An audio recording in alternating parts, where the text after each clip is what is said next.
एक समय था जब भारत आधुनिक हथियार और मिसाइल्स के लिए दुनिया के दूसरे देशों पर निर्भर था, लेकिन आज भारत दुनिया के तमाम देशों को हथियारों का निर्यात कर रहा है।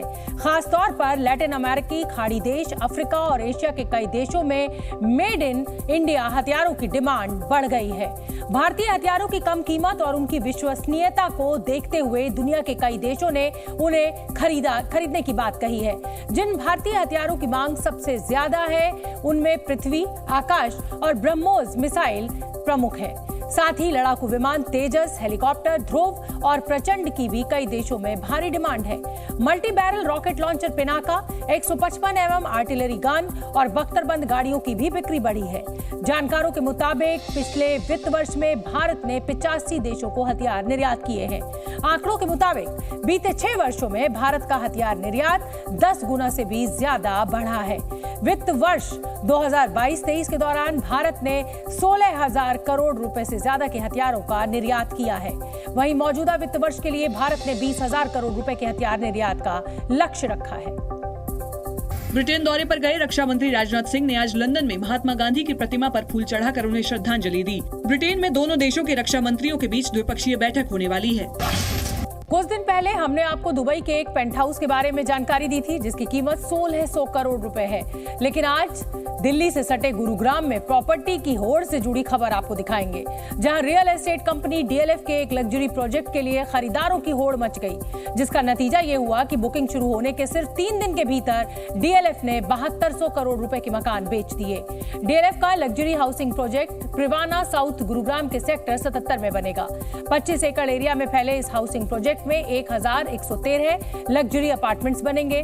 डीएलएफ 7 टावर खड़े करेगी जिनमें अल्ट्रा लग्जरी 4 बेडरूम फ्लैट और पेंट हाउसेस बनाए जाएंगे।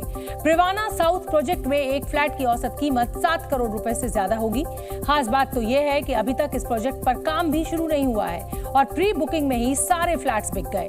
डीएलएफ की ओर से दी गई जानकारी के मुताबिक बुकिंग करवाने वालों में 1/4 एनआरआई शामिल है।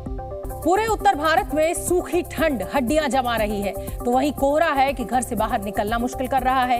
इस बीच राजधानी दिल्ली में महीने का सबसे ठंडा दिन रिकॉर्ड किया गया, जहां तापमान करीब 5 डिग्री सेल्सियस तक पहुंच गया। जबरदस्त ठंड की गिरफ्त में आए उत्तर भारत के मैदानी इलाकों में सूरज के दर्शन तो दूर, कोहरे से निजात नहीं मिल रही और शीतलहर कहर बरपा रही है सो अलग। ठंड इतनी भयंकर है कि दिल्ली में तापमान नैनीताल से भी नीचे पहुंच गया और 8 जनवरी यानी सोमवार दिल्ली में महीने का सबसे ठंडा दिन रहा, जब वहां न्यूनतम तापमान 5.3 डिग्री सेल्सियस रिकॉर्ड हुआ, जबकि नैनीताल में ये 5.4 डिग्री सेल्सियस रहा। शीतलहर के साथ कोहरे ने भी दिक्कत बढ़ा दी, जिससे सड़क पर तो रफ्तार ठंडी पड़ी ही, फ्लाइट और ट्रेन भी देरी से चली। ट्रेन 2 घंटा डिले लखनऊ से ही चली और यहाँ पे टाइमिंग जो दिल्ली पहुँचाने की थी उसकी 10:30 बजे रात की थी और ट्रेन अभी 3:50 पे मुझे छोड़ के गई है। इसके अलावा मौसम विभाग ने उत्तर भारत के कई राज्यों में बूंदाबांदी की आशंका भी जताई है। ऐसे में ठंड से हाल फिलहाल में कोई राहत मिलती नहीं दिख रही।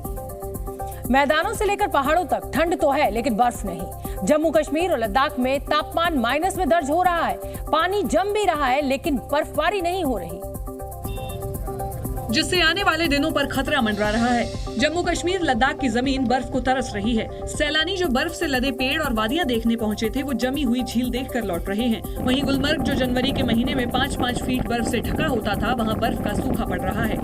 ये तस्वीरें मौसम के बदलते मिजाज की गवाही दे रही हैं। साल 2023 में जनवरी के महीने में गुलमर्ग बर्फ से ढका था, लेकिन अब वहां बर्फ का कतरा तक दिखाई नहीं दे रहा। पेड़ सूखे हैं, जबकि बीते साल देवदार बर्फ से ढके थे, लेकिन अब जनवरी में जून जैसी तस्वीर दिखाई दे रही है। इसके पीछे वेस्टर्न डिस्टर्बेंस को वजह बताया जा रहा है।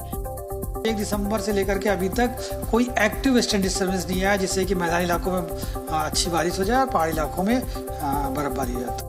मौसम विभाग के मुताबिक दिसंबर से मार्च के बीच 4 से 6 वेस्टर्न डिस्टर्बेंस आते हैं, लेकिन इस बार अल्नीनो प्रभाव की वजह से एक भी नहीं आया, लिहाजा बादल नहीं बने और पूरे हिमालयी क्षेत्र का तापमान बढ़ गया। जम्मू कश्मीर में 15 जनवरी तक इसी तरह के हालात बने रहने की आशंका जताई जा रही है। कई साल बाद ऐसा हुआ है जब दिसंबर आकर चला भी गया लेकिन गुलमर्ग में बर्फ नहीं गिरी। मौसम की ये बेरुखी पहाड़ों के इकोसिस्टम के लिए एक बड़ा खतरा है। मौसम वैज्ञानिकों का मानना है कि जनवरी के आखिर तक बर्फबारी नहीं हुई तो पहाड़ी इलाकों में सूखा पड़ सकता है। बर्फबारी न होने से पहाड़ों पर उगने वाली फसलों को भी नुकसान हो रहा है। केसर और सेब की अच्छी पैदावार के लिए बर्फबारी जरूरी है। यही नहीं, सर्दियों की बर्फबारी से ही पानी के स्रोत रिचार्ज होते हैं और पहाड़ गर्मियों के मौसम के लिए तैयार तैयार होते हैं। ऐसे में बर्फ न गिरने से पहाड़ों के जंगलों में नमी गायब हो चुकी है, पेड़ सूख रहे हैं, लिहाजा तापमान में जरा सी बढ़ोतरी से जंगल सुलग सकते हैं।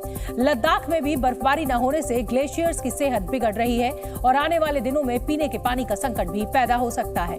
सामाजिक कार्यकर्ता सोनम वांगचुक के मुताबिक लद्दाख का खारदुंगला ग्लेशियर धीरे धीरे लुप्त हो रहा है। ऐसे में अगर बर्फबारी भी नहीं हुई तो पीने के पानी का संकट पैदा हो सकता है। उत्तराखंड और हिमाचल प्रदेश के ऊपरी इलाकों में भी न के बराबर बर्फबारी है और पहाड़ों पर सूखे का खतरा मंडरा रहा है। इसका सीधा असर पहाड़ी राज्यों की अर्थव्यवस्था पर पड़ेगा, क्योंकि बर्फबारी से पर्यटन में इजाफा होता है और टूरिज्म ही इन पहाड़ों पर रोजी रोटी का एक बड़ा जरिया है।